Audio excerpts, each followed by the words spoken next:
Olá, amigos. Eu espero que vocês estejam bem.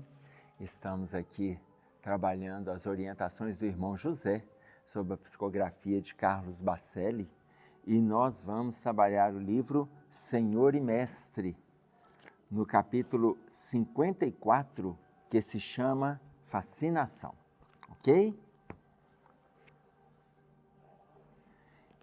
Eu gostaria de deixar com vocês, depois deem uma olhada, a gente vai ler, a gente vai pegar o texto e vamos trabalhar o texto. Depois eu gostaria que vocês fossem lá no livro dos médiuns, no capítulo 23, que vai falar da obsessão, e aí vai falar dos tipos de obsessão e vai falar sobre fascinação. Então, eu gostaria que depois vocês dessem uma olhada com cuidado, por quê? Você vai ver que eles trazem, o irmão José traz coisas para nós absolutamente simples e que dá para a gente associar com o livro dos médiuns. Aqui eu não vou fazer essa associação com esse item do capítulo 23, até porque a gente vai dissecar este texto. Mas depois eu gostaria que vocês trabalhassem no capítulo da obsessão. E o item fascinação. Combinamos? Fascinação. Se te consideras um espírito em situação de privilégio sobre os demais, se te consideras um espírito em situação de privilégio sobre as outras pessoas, olha como que vai iniciando esse processo nas nossas relações. Porque muitas vezes a pessoa se acha mais. E o que ele está colocando? É para a gente questionar, se te consideras, porque tem gente que não se considera, sabe que está numa linha normal de desenvolvimento, de aprimoramento, de relacionamento, de moralidade. Então, ok, mas se te consideras um espírito em situação de privilégio sobre os demais, se te acreditas portador de novas revelações para os homens, atentemo-nos para isso.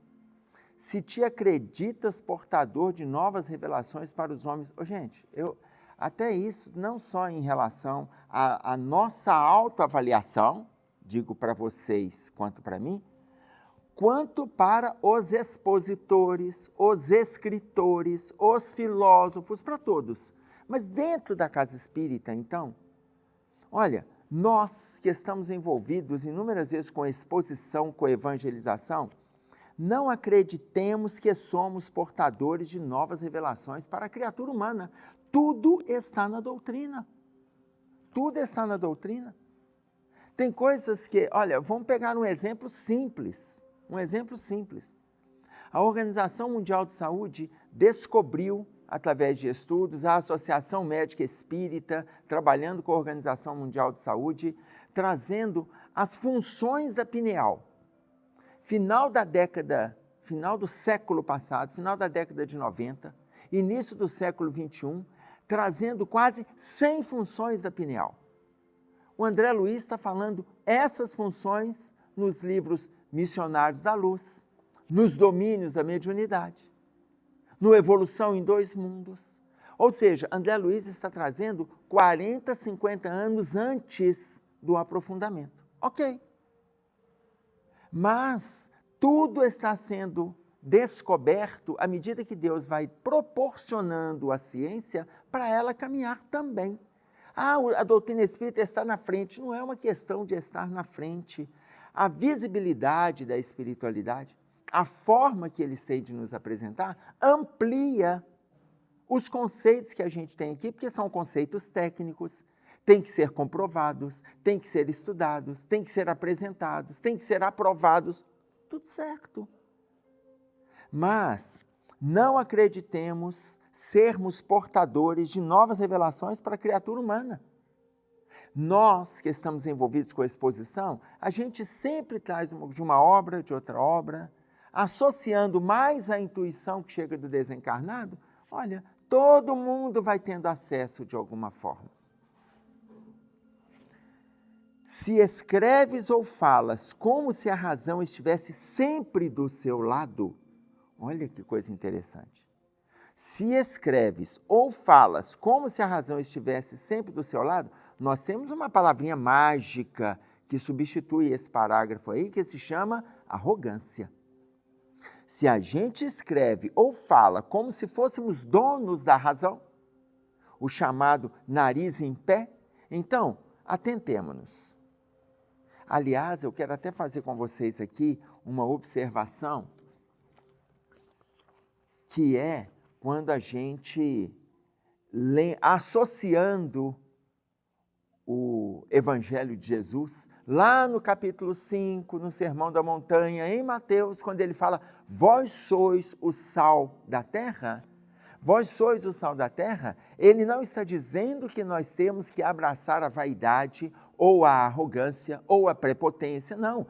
Vós sois o sal da terra, para quê? Para que nós saibamos temperar as relações, para que saibamos temperar as emoções, para que saibamos temperar as reuniões. Nós somos o sal da terra naquela função de quem estuda, de quem aprende, de quem escuta, de quem usa do discernimento para amainar os movimentos contraditórios, agressivos, impulsivos. Nós somos o sal da terra. E ele fala isso no versículo 13, já no 14 ele vai dizer para nós, se o sal for insípido, com que se há de temperar? Com que se há de salgar? Ou seja, se nós não aproveitarmos o que temos, se não aproveitarmos o que sabemos, se não aproveitarmos o que conhecemos, com que se há de temperar? Por isso é que Jesus coloca, vós sois. Não na intenção de fortalecer em nós uma das nossas grandes dificuldades do campo moral, a vaidade. Ok? Então, voltemos ao nosso texto. Se te consideras um espírito em situação de privilégio sobre os demais, se te acreditas portador de novas revelações para os homens, se escreves ou falas como se a razão estivesse sempre do seu lado, esses 3 parágrafos a gente estava discutindo. Continua. Se te orgulhas de possuir suposta ilibada condição moral que raia a intolerância, ilibada, gente, é aquela que não tem nenhuma mancha. Tá claro? É límpida, lúcida, cristalina. Então, se te orgulhas de possuir suposta ilibada condição moral que raia a intolerância, olha, deixa... O parágrafo já mostra para a gente uma contradição. Por quê? Se você se orgulha de possuir, só de ter orgulho já não é ilibada a condição moral. Vocês estão entendendo como que o irmão José faz para nós o trocadilho para que nós compreendamos? Se te orgulhas de possuir suposta ilibada condição moral que raia a intolerância, se tens dificuldade em aceitar a possibilidade de uma influência espiritual perniciosa contigo, porque tem pessoas que acreditam que ela jamais... Não, eu faço as minhas orações todo dia, eu estou bem-humorada, comigo, olha, eu não recebo essas influências, não. Comigo não acontece de vir determinadas intuições negativas, não, porque eu elimino na época. Veja bem, gente, atentemo-nos para este excesso. O orarmos, o trabalharmos, o nos envolvermos, não significa que não poderemos apresentar alguma brecha. Até porque, se nos achamos, voltando ao parágrafo anterior, numa ilibada condição moral, se nos achamos, já pode ser o pretexto encaminhando para a queda. Está claro? Porque se nos achamos, e ainda a gente achar que jamais seremos acometidos por alguma influência espiritual negativa, jamais. Olha, estou lembrando aqui que eu quero trazer para vocês essa perguntinha do Livro dos Espíritos, a questão 478. Pessoas animadas, de boas intenções e que, não obstante, não deixam de ser obsidiadas. Isso aqui é uma afirmativa, ainda não é a pergunta. Existem pessoas que são animados, bem-intencionados, mas não deixam de ser obsidiado. Existe, porque a gente acha que todo mundo que é animado não tem obsessão. A gente acha que todo mundo que é bem-intencionado não tem obsessão. Aqui, nós temos um ditado popular que fala assim, de bem-intencionado o inferno está cheio. Temos ou não temos esse ditado? Mas eu vou lá no livro Céu e Inferno, no capítulo Inferno, aprofundando ainda mais quando ele diz para nós, o caminho que leva até o inferno também está cheio de bem-intencionado. O nosso ditado popular é, de bem-intencionado o inferno está cheio. A espiritualidade traz, o caminho que conduz até o inferno também está cheio de bem-intencionado. Sabe por quê, gente? O inferno é uma construção íntima. Muitas vezes nós temos sorrisos, aparências, alegrias, boas intenções, mas internamente carregamos as nossas situações vulcânicas que estão abrasando o nosso estado íntimo. Ah, Emerson, mas a gente não tem que ser assim e tal. Temos.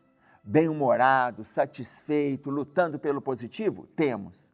Mas enquanto a gente faz isso, utilizemos isso não para as nossas aparências, utilizemos isso para lutar contra o mal-estar íntimo que nós carregamos. Está aqui na afirmativa?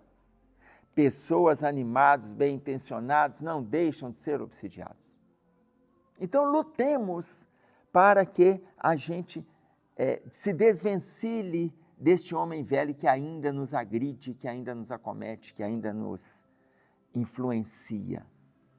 Lutemos. Aí vem a pergunta de Kardec. Olha bem, qual então o melhor meio de nos livrarmos dos espíritos obsessores?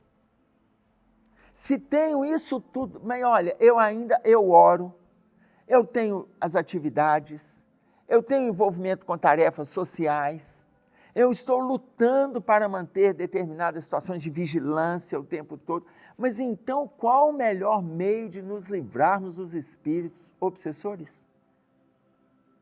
E aí a gente pensa, não, mas continuar na vigilância. Mas manter oração de manhã, de tarde, de noite. Abrir uma página, fazer a leitura, tudo isso. Atender às chamadas, principalmente quando aparecerem demandas de auxílio, tudo isso.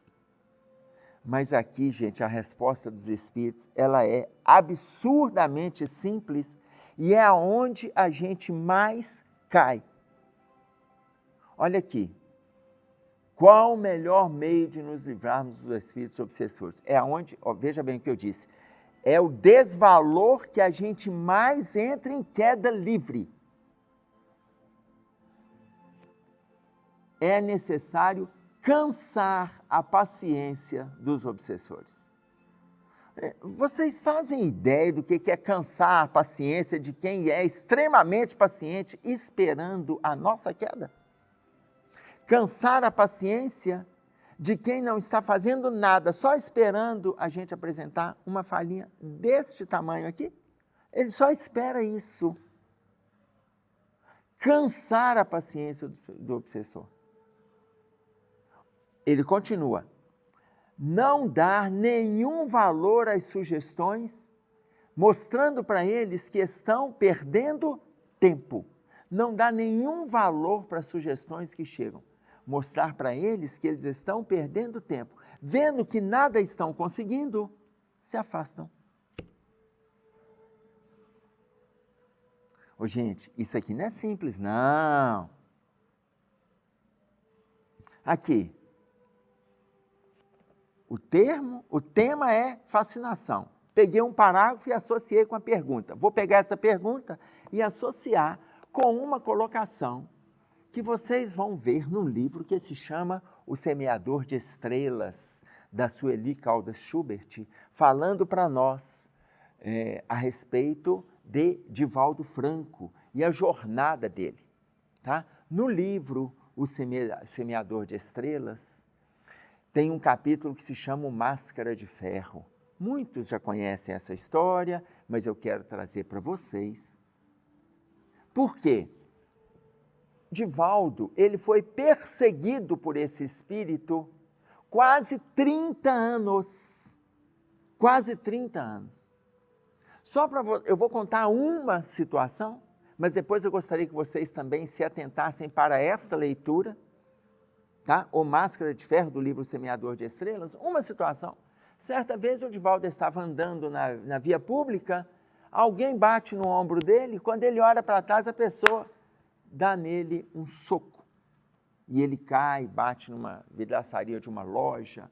Na hora que a pessoa olha para a cara dele, ele pede desculpas para Divaldo.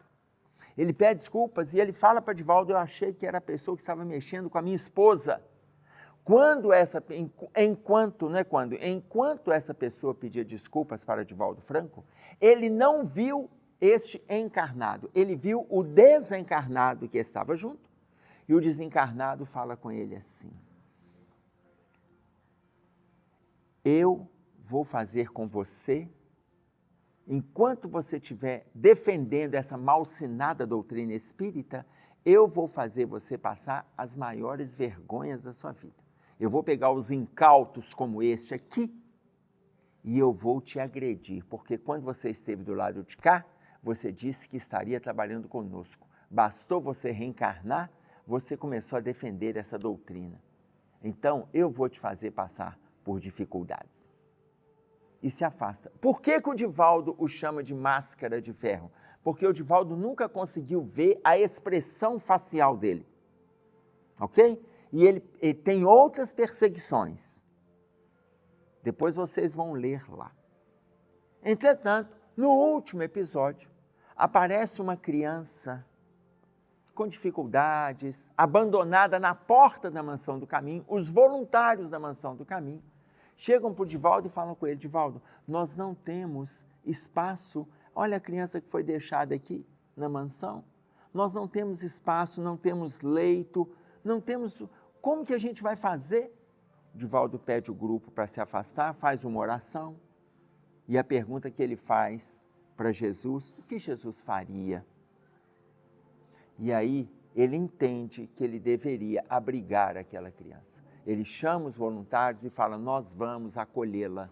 Acolheram a criança, deram banho, trocaram a roupa, alimentaram a criança, colocou no leito, enquanto o Divaldo ligava para um e pedia berço, ligava para outro e pedia roupa de cama, colchão, foi pedindo tudo. Quando a criança estava pronta para ir para o leito estava pronto também para receber aquela criança. Quando o leito recebe aquela criança, o espírito Máscara de Ferro aparece de novo para Divaldo Franco.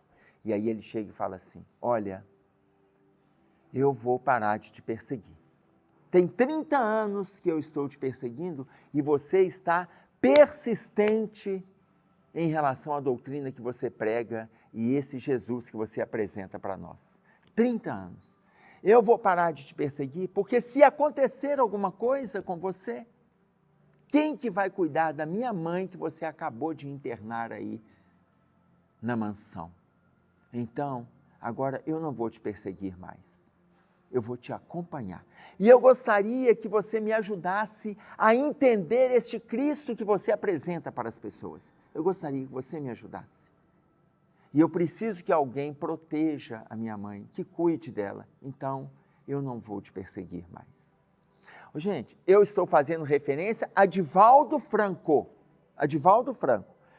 A espiritualidade pede para nós cansarmos a paciência do obsessor.